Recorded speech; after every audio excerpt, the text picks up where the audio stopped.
तेलंग स्वामी का जन्म आंध्र प्रदेश के विजयाना नामक जनपद के होलिया नामक एक गांव में हुआ था। इनके पिता का नाम नरसिंह राव और माता का नाम विद्यावती देवी था। इनका जन्म 15वीं शताब्दी के अंतिम चरण में हुआ था। इनकी निश्चित जन्म तिथि ज्ञात नहीं है। कहीं इन्हें 1529 में तो कहीं 1607 ईस्वी में उत्पन्न माना जाता है। इनकी माता विद्यावती देवी भगवान शिव की परम भक्त एवं उपासिका थी। भगवान शिव के कृपा स्वरूप ही तेलंग स्वामी का जन्म मानने के कारण उन्होंने इनका नाम शिवराम रखा था।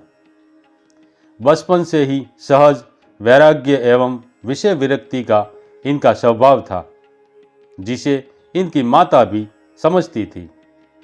अपने इसी स्वभाव के कारण ये अविवाहित रहे।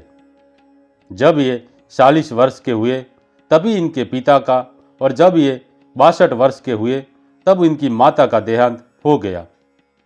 इसके बाद इन्होंने अपनी साधना स्थानीय शमशान भूमि से आरंभ की और वहीं पर अपनी साधना करते रहे।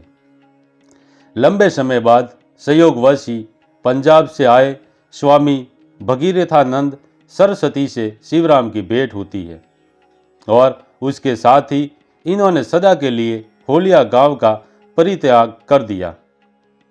अनेक प्रदेशों का भ्रमण करते हुए दोनों गुरु शिष्य पुष्कर तीर्थ पहुंचे। वहीं लगभग 78 वर्ष की अवस्था में शिवराम ने भगीरथ स्वामी से संन्यास की दीक्षा ली। उनका नया नामकरण हुआ गणपति सरस्वती। दीक्षा ग्रहण करने के बाद ये गंभीर साधना में निमग्न हो गए। गुरुदेव भगीरथ स्वामी का पुष्कर तीर्थ में ही देहांत हो जाता है। इस पवित्र क्षेत्र में लगभग 10 वर्षों तक कठोर साधना के बाद शिवराम भारत के प्रसिद्ध तीर्थों की यात्रा के लिए निकल पड़े। तब उनकी आयु लगभग 88 वर्ष की थी। इस उम्र में भी उनका शरीर पूरी तरह सुगठित था। वर्धत्व का कोई चिन्ह नहीं था। इसके बाद नेपाल, तिब्बत, गंगोत्री, यमुनोत्री, मानसरोवर आदि क्षेत्रों में कठोर साधना करके इन्होंने अनेक सिद्धियां प्राप्त की। फिर नर्मदा घाटी, प्रयागराज आदि अनेक तीर्थ स्थानों में निवास एवं साधना करते हुए अनंत वे काशी पहुंचे। आंध्र प्रदेश के तेलंग क्षेत्र से आने के कारण काशी के लोग इन्हें तेलंग स्वामी के नाम से पुकारने लगे और इस प्रकार शिवराज अर्थात गणपति सरस्वती तेलंग स्वामी के नाम से प्रसिद्ध हुए। काशी में तेलंग स्वामी के दर्शन के लिए स्वयं रामकृष्ण परमहंस भी कई बार गए थे।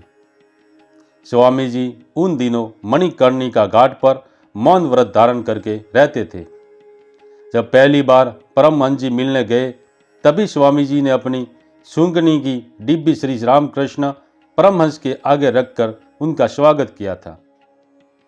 परमहंस जी ने स्वामी जी के शरीर के सभी लक्षणों को बारीकी से देखकर लौटते समय अपने अनुयायी हृदय से कहा था, इनमें यथार्थ परमहंस के सभी लक्षण दिखाई देते हैं। ये साक्षात विश्वेश्वर है। तेलंग स्वामी लाहिड़ी महाशय के परम मित्र थे। उनके संबंध में कहा जाता है कि वे 300 वर्ष से भी अधिक आयु तक जीवित रहे। दोनों योगी प्राय एक साथ ध्यान में बैठा करते। तेलंग स्वामी के चमत्कारों के संबंध में अनेक बातें कही जाती है। अनेक लोगों ने उन्हें गंगा के जल में उतरते देखा था। कई दिनों तक वे गंगा में जल के ऊपर बैठे रहते थे अथवा लंबे समय तक जल के नीचे भी रहते थे। वे गर्मी के दिनों में दोपहर के समय मणिकर्णिका घाट के धूप से गर्म शिलाओं पर निश्चल बैठे रहते थे। इन चमत्कारों के द्वारा वे ये सिद्ध करना चाहते थे कि मनुष्य ईश्वर चैतन्य के द्वारा ही जीवित रहता है। तेलंग स्वामी सदा दिगंबर अर्थात नग्न अवस्था में ही रहा करते थे, किंतु उन्हें अपनी नग्न अवस्था का तनिक भी भान नहीं होता था। उस समय भारत देश पर अंग्रेजों की हुकूमत थी और काशी में बहुत से अंग्रेज अधिकारी भी रहते थे। श्री तेलंग स्वामी का इस तरह सरेआम नगर में घूमना बहुत से नगरजनों को पसंद नहीं था। इसीलिए अक्सर उनकी तरफ से पुलिस को शिकायतें मिल रही थी। अतः एक दिन दो पुलिसकर्मी तेलंग स्वामी को पकड़ने के उद्देश्य से तलाशते हुए गंगा के तट पर पहुंचे। तेलंग स्वामी उस समय मां गंगा के तट पर बैठे हुए थे। जैसे ही पुलिसकर्मियों की नज़र स्वामी जी पर पड़ी और वह उन्हें पकड़ने को नजदीक पहुंचे कि एकाएक तेलंग स्वामी उठकर भागने लगे। तेलंग स्वामी को भागते देख पुलिसकर्मी भी उनके पीछे भागे, मगर वह लोग स्वामी जी को पकड़ नहीं पाए। पुलिसकर्मियों को बुरी तरह से थकाकर स्वामी जी गंगा में कूद पड़े और तैरते तैरते उस पार चले गए। पुलिसकर्मी वापस अपने यथास्थान पहुंचे और दूसरे दिन वापस तेलंग स्वामी को पकड़ने हेतु निकल पड़े। एकाएक उनकी नज़र तेलंग स्वामी पर पड़ी। साथ ही तेलंग स्वामी ने भी अपनी तरफ आते पुलिस वालों को देखा और वह मुस्कुराते हुए खड़े रहे। जब पुलिसकर्मी उनके नज़दीक पहुंचे तो अचानक से स्वामी जी पुनः पिछले दिन की भांति दौड़कर गंगा में कूद पड़े। पुलिस वाले उनके बाहर निकलने का इंतजार करते देर शाम तक गंगा के किनारे बैठे रहे, मगर तेलंग स्वामी बाहर नहीं निकले। उस दिन भी पुलिस वालों को खाली हाथ लौटना पड़ा। तेलंग स्वामी को पकड़ने का अधिक दबाव होने से फिर से अगले दिन पुलिस वाले उन्हें पकड़ने गंगा के तट पर पहुंचे। पिछले 2-3 दिनों से साधारण लीला करते तेलंग स्वामी ने अब असाधारण लीला दिखाने का मन बनाया और फिर से इस बार गंगा की ओर दौड़ लगा दी, मगर इस बार गंगा के जल में नहीं कूदे, अपितु जल पर दौड़ने लगे जैसे जमीन पर दौड़ रहे हो। पुलिस वालों की आंखें आश्चर्य से फटी की फटी रह गई। वह समझ गए थे कि हमारा सामना एक सिद्ध योगी से हुआ है। अतः उन्होंने हाथ जोड़कर तेलंग स्वामी से प्रार्थना की और अपनी नौकरी बचाने हेतु एक बार उनके अधिकारी के सम्मुख हाजिरी देने का अनुरोध करने लगे। करुणा निदान तेलंग स्वामी पुलिस कर्मियों के अनुरोध और प्रार्थना से उनके साथ पुलिस स्टेशन पहुंचे, जहां पुलिस अधिकारी ने उन्हें लॉकअप में बंद कर दिया। अपनी ड्यूटी पूरी करने के पश्चात रात को अधिकारी महोदय अपने निवास स्थान पर गए तथा देर रात्रि में किसी कारणवश वह पुलिस स्टेशन पहुंचे तो देखते हैं कि लॉकअप की छत पर तेलंग स्वामी टहल रहे हैं। मारे क्रोध के उन्होंने उपस्थित सभी पुलिस कर्मियों को फटकार लगाई, मगर सभी का कहना था कि किसी ने लॉकअप नहीं खोला है, अभी भी ताला लगा हुआ था। फिर पता नहीं स्वामी जी बाहर कैसे निकले। अधिकारी ने स्वामी जी को वापस लॉकअप में बंद करवाकर ताले की चाबी अपनी जेब में रख ली तथा घर पहुंचा।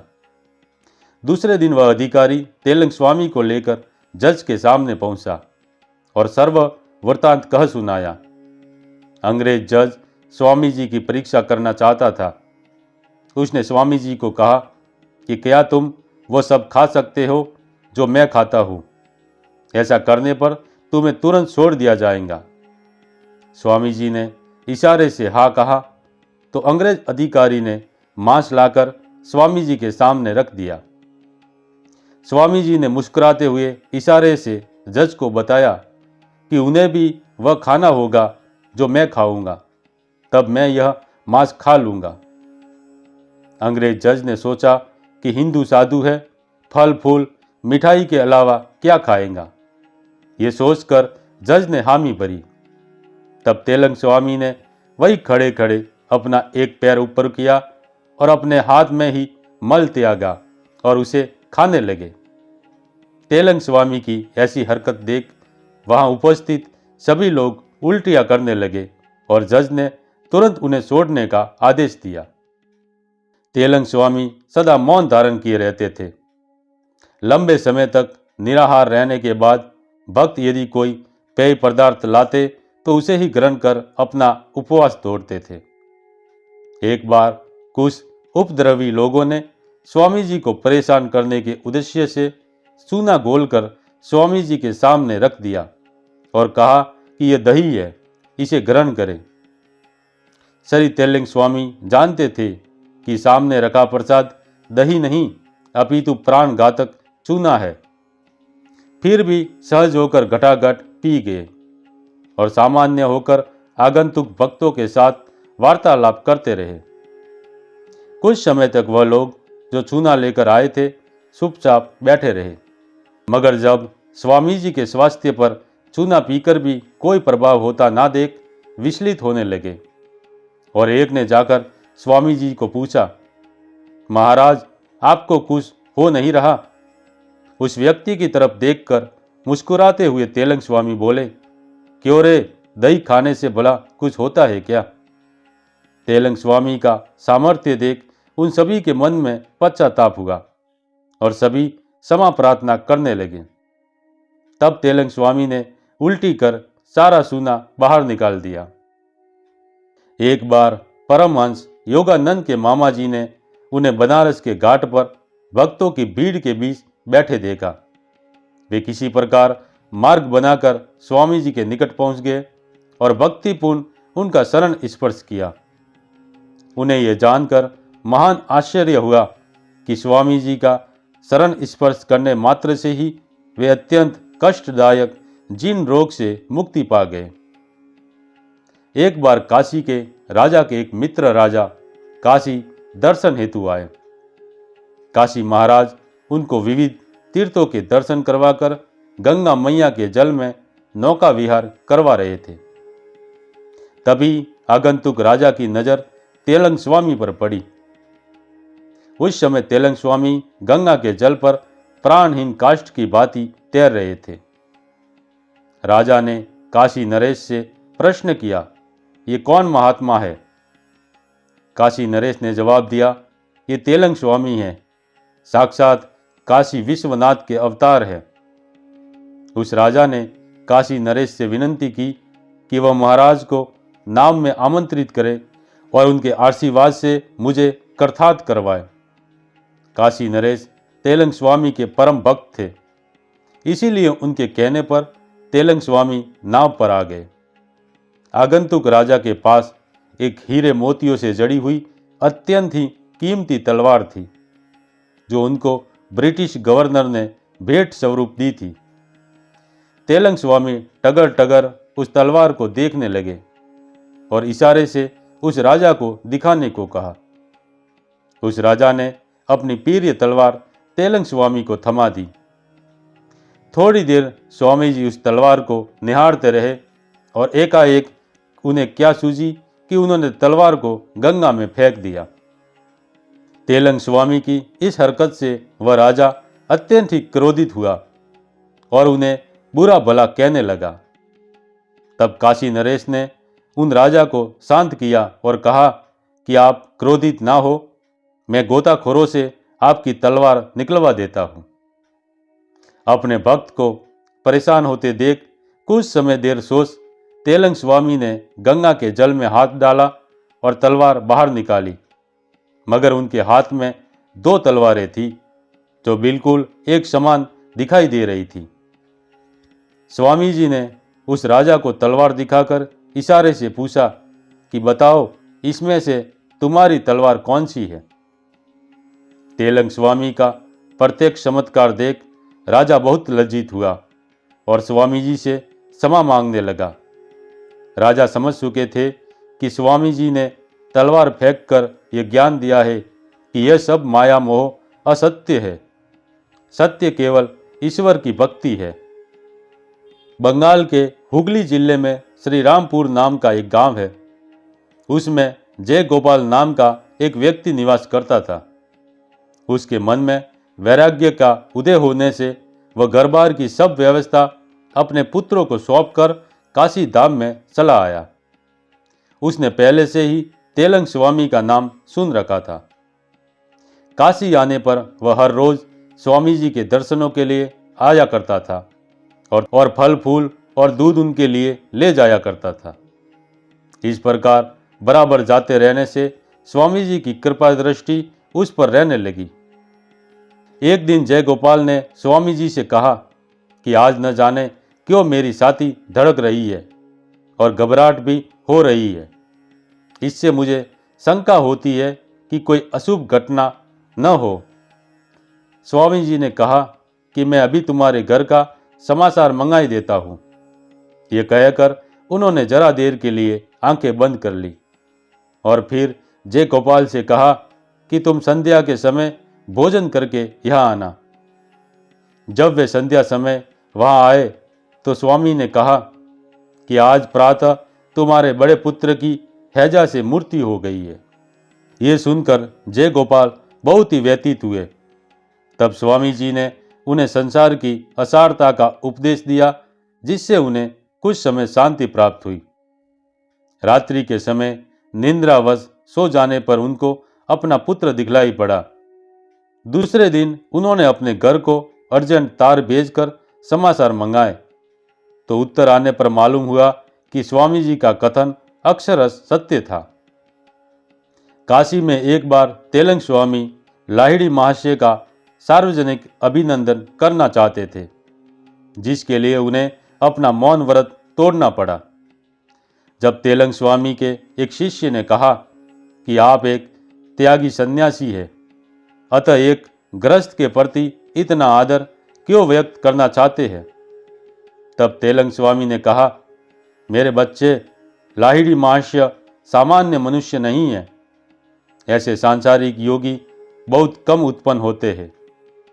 सांसारिक मनुष्य के रूप में कर्तव्य का पालन करते हुए भी उन्होंने वह पूर्ण आत्मज्ञान प्राप्त कर लिया है, जिसे प्राप्त करने के लिए मुझे सब कुछ त्यागना पड़ा है। दोस्तों, लाहिड़ी महाशय के जीवन चरित्र पर चर्चा हम आने वाले वीडियो में करेंगे।